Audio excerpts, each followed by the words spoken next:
dan saya Rishwan dari TVBSS SDTBT. Today, we are going to welcome some important visitors to our digital studio from SD Kuru. I'm very excited. What about you, Asma? Extremely excited. Selamat datang, Tuan Guru Besar. Hello, sir. Good afternoon. Selamat petang. Adakah Tuan Guru Besar berpendapat digital studio ini penting di setiap sekolah?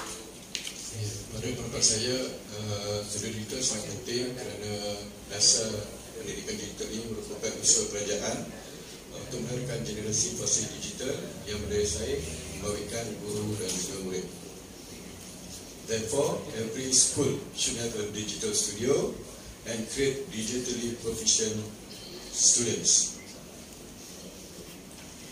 Baik, adakah tuan merasakan lawatan hari ini mampu memberi keyakinan kepada sekolah tersebut untuk mewujudkan satu digital studio di sekolah mereka?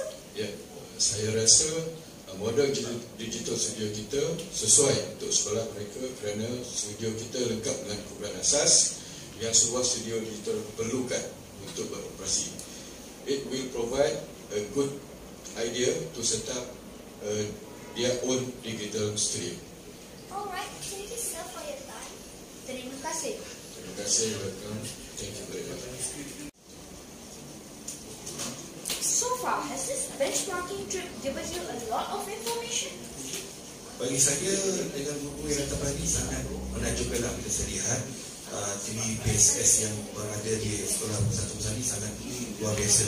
Dan saya berharap segala kemudahan yang ada di Sekolah Persatuan Besar ini, insyaAllah saya akan cuba adakan di Sekolah Kuru bagi memastikan murid dari Kuru dapat apa yang ada seperti di SDT Persatuan ini.